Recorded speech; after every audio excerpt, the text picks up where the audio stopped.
Привет, друзья! Сегодняшняя история, как и предыдущая, связана с большим путешествием в моей жизни, на этот раз заморским, в Индонезию. У меня снова была возможность уехать на все лето, и выбор пал именно на эту чудесную во всех отношениях страну. Страну добра и красоты, как я ее с тех пор называю. Я решила использовать весь свой отпуск и поехать на целых 50 дней. Первые 30 дней я должна была провести одна. Ну как одна? В силу открытости и гостеприимства местных жителей, конечно, я в итоге не провела одна ни одной минуты. Потом ко мне должна была присоединиться моя подруга Иришка. Именно Иришка, не Ира, потому что только Иришка может полететь на другой конец света, в заслуженный отпуск на 2 недели, и первые 4 дня провести где-то в Китае, потому что отменили рейс, и провести их в каких-то странных аэропортах, периферийных гостиницах, а потом все-таки долететь до Бали, постучать в дверь нашего общего номера и встретить меня с такой улыбкой, как будто она 4 дня провела на пляже на Мальдивах, и потом еще ни разу никак не выразить свое раздражение. Иришка. Но речь сегодня не о ней. Итак, я прилетела в Индонезию, и визу можно было получить сразу в аэропорту по прибытии. Но визу давали максимум на 30 дней. Поэтому я изначально понимала, что по истечении этих 30 дней мне нужно будет вылететь из Индонезии в какую-нибудь другую соседнюю страну на несколько дней, и потом вернуться, сделать себе вторую визу. Первые 30 дней прошли божественно. Я провела их на острове Ява с моими новыми местными друзьями, купалась в их гостеприимстве, они меня всюду приглашали. Я, честно, просто не могла с ними расстаться. Мне было в радость просто с ними шататься бесцельно, куда-то ехать на скутере, просто жить с ними обычной жизнью. Это вообще очень интересная тема, я ее еще затрону в следующих выпусках. И вот первые 30 дней стали подходить к концу, и стал приближаться день, когда я уже была обязана вылететь из страны, чтобы потом обновить себе визу. И выбор у меня был из 3 стран этого региона: Малайзия, Сингапур и Восточный Тимор. Есть и такая страна на карте, к востоку от Индонезии, к северу от Австралии. А тут еще нужно сказать, что я просто ненавижу выбирать. Мне выбор всегда дается очень-очень тяжело. У меня есть склонность зависнуть и просто до головной боли обмусоливать, пережевывать все варианты. Очень-очень энергозатратно. И в тот раз эта участь меня не миновала. Я также дня 3, наверное, думала, куда мне лучше поехать. Плюс Малайзии был в том, что в столице, в Куала-Лумпур, жила сестра моей новой подруги. И я могла остановиться у нее. Вообще, она взяла бы надо мной шефство и все бы мне показала. Приятно ехать куда-то, зная, что тебя там уже ждут. Но при этом я понимала, что, конечно, Малайзия – это другая страна, но у нее с Индонезией много общего, поэтому терялась немножко экзотика.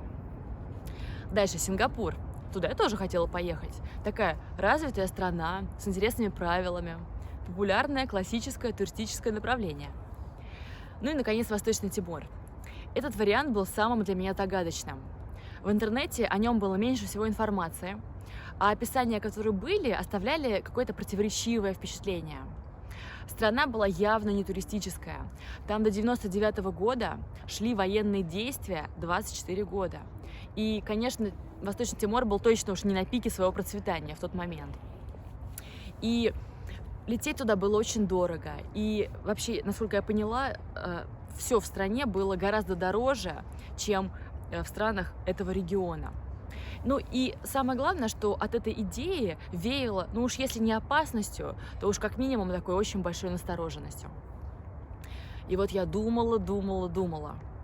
Я не была уверена, что еще когда-нибудь окажусь в этом регионе, и мне хотелось не промахнуться, сделать правильный, наилучший для себя выбор. И я думала: Малайзия, нет, Сингапур, нет, Восточный Тимор, нет, все-таки лучше в Малайзию, нет, в Сингапур. И так бесконечно, до состояния какой-то полной измотанности.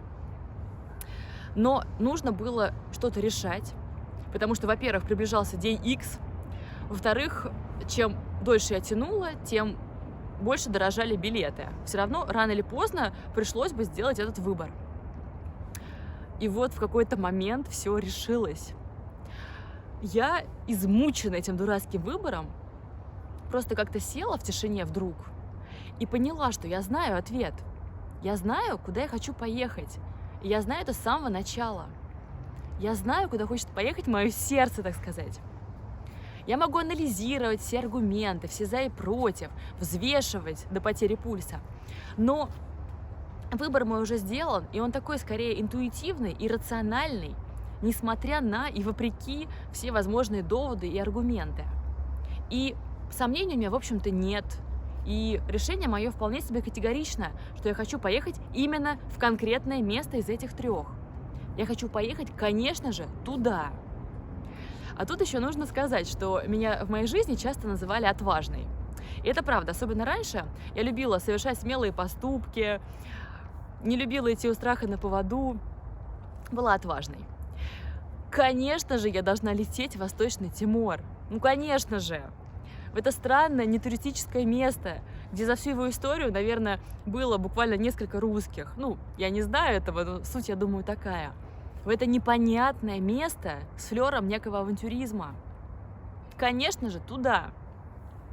И самое главное, я поняла, что как только я как-то села в этой тишине и услышала свой внутренний голос, то есть в этой тишине, когда мой внутренний голос стал различим, то сразу рухнули все мои аргументы, просто рухнули.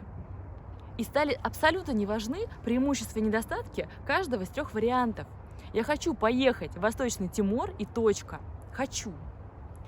И я поняла, что мы все всегда знаем, какой мы хотим сделать выбор. Знаем это изначально.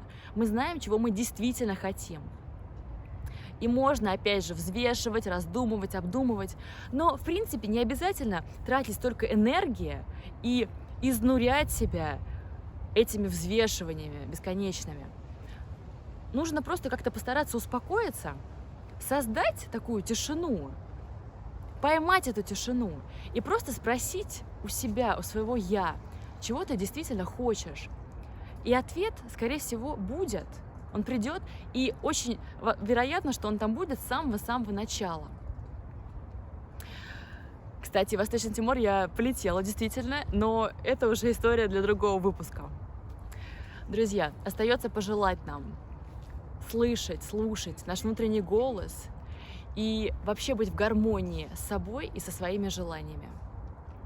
Друзья, на сегодня все. Подписывайтесь на мой канал и до новых встреч!